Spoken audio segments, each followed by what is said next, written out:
Hello everyone, today I'm going to be teaching you how to make a simple ExpressJS static server.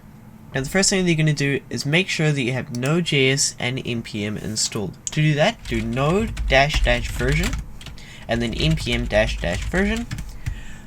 Both of these should print out a number. There we are, so 18.12.1 and 8.19.2. Now we're going to initialize our project. We can do this with npm init-y. Once we do that, we should see that package.json gets added, and now we can start coding.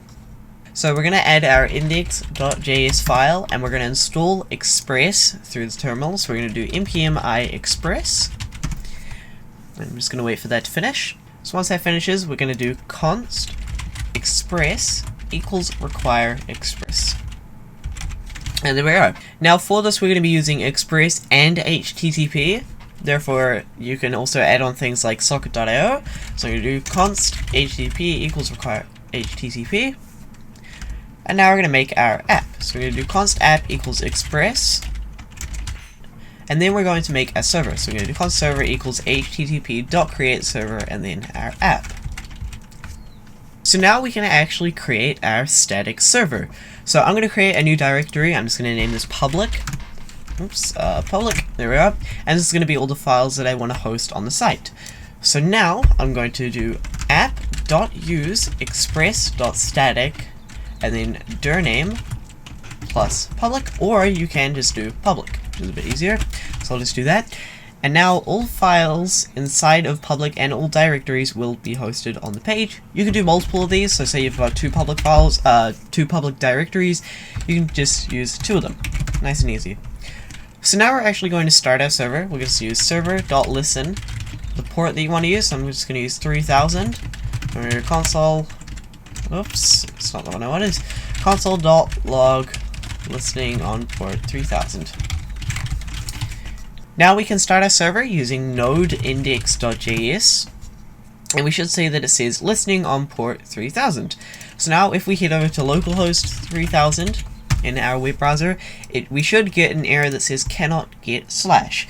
This is because there is nothing on the root of the site. There's nothing on slash. So to do that, let's just add a file to test it out. So we're going to do test.txt and I'll just write hello. Now if we go to slash test.txt, it says hello. So it is hosting the files. There's just nothing on the actual page itself, like the root of the page. So what we can do is we can add index.html. Let's do a boilerplate, and then hello, and then let's do from index.html. And now we can see that it says hello from index.html, even though we're not actually on index, we're just on localhost 3000. So we can also go to index.html and it is the same thing. Now I want to teach you one last thing that you can do, and that is kind of forwarding the different pages even if they don't exist. So I'm going to rename this index.html to something else. So I'm just going to do test.html, and now under express.static I'm going to do app.get slash, and we're going to do rec and res, and we're going to do res.send file dir name plus public slash test.html.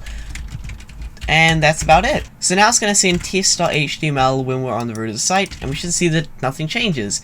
So that's going to be it for this video. Hopefully you learned something. If you did, be sure to leave a like and subscribe. I will make a tutorial on socket.io in the next video. But without further ado, I'll see you all later. Goodbye.